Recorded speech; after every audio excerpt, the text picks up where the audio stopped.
Next question here, Sheikh Musfa is a questioner is asking. I recall reading that some Muslims can marry people of the book, but I'm not sure exactly what that means. So if you can help us out explain that, appreciate it. Yeah. So in the Quran, it says very clearly that a Muslim should not marry someone who is not a Muslim. And then what happens is there's one exception to the rule. And the exception is it says that men can marry women from the people of the book. Now, the people of the book refers to Jews and Christians. So what happens is there's an exception to the default rule that Muslims must marry Muslims, with the one exception that Muslim men can marry a Jewish woman or a Christian woman. But then scholars give an explanation based upon the statements of many companions and based upon all these other evidences that they have. And they say this only applies in a society and in a community where Islam is the dominant religion. So if Islam is the dominant religion, which it's not here in America, then it is going to be highly disliked or borderline haram to do so. So a lot of people, they don't understand this part of the context. They simply read the verse and they say, oh, good to go, everything's good. And that's problematic, right? So that needs to be clarified, number one. And then number two, what happens with a lot of guys and a lot of girls, I'll mention two more points. So a lot of guys are like, well, Muslim sisters, I would like to marry a Muslim, but like, I'm being straight honest with the sisters, okay? It's like the sisters are like, yeah, but I can't see her, and I don't know exactly what she looks like and everything. It's like, because what you're doing is you're looking at like supermodels with like bikinis on, and then you're looking at the hijabi sister, and then you're like, well, I don't know, does she look like the supermodel underneath? Because that's what I'm looking for. I'm not sure, and I can't tell, and all that. So the thing is, this mentality, if you're going to compare Muslims and non-Muslims, especially Muslim sisters who are like covering up or at least wearing modest clothing, it's hard for you to understand what's going on there. But you don't just go for looks, number one, and number two, just understand that the more you look, right? This is only three guys here, but guys online probably. The more you look, the more it affects your mind, and you start thinking along those lines. You start doing all these comparisons and stuff.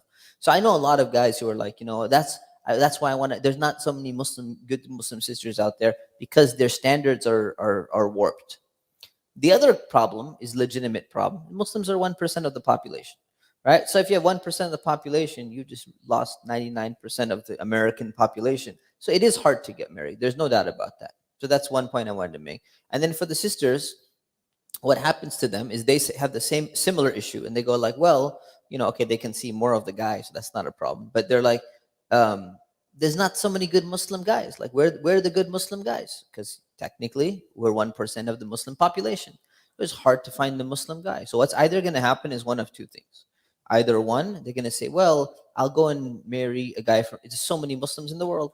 I'll go and marry someone from like another country, but it's kind of risky. It's risky because of where we live, right? We live in Fuad, we thought it was a ghost or something, man. Everyone's like looking at, what is this guy doing? So, he's really slick, man. I'm like, where'd he come from? So when it comes to like marrying, in a foreign country, the problem is, this is not to overgeneralize, but a lot of people want to come to America for the visa and all of that stuff. So you got to be extra careful, so there's a danger there. So what happens is some Muslim sisters, I hear this a lot, and they're like, there's no good Muslim guys out there, especially not here in America, and they're hard to find and this and that. So why shouldn't I be allowed to marry a Christian guy or a Jewish guy? And then all of a sudden they're like, well, as long as he's allowing me to practice my faith, and he says he's going to respect me. He agreed that the children are going to grow up to be Muslim, and all these other explanations and all that stuff. So first of all, there's no basis in Islam for that. The Quran is quite clear. The Hadith are quite clear that that's not something allowed.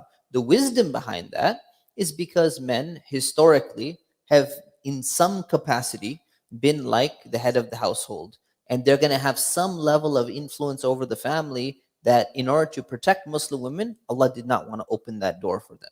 Now, some people are going to be like, well, the world has changed, and I guarantee you, I can control this guy, man. You haven't seen how I am. Like, I can handle these guys. I wear the pants in the family, right? All of that's good, but maybe you're the exception to the rule. But at the end of the day, that doesn't like warrant an exception.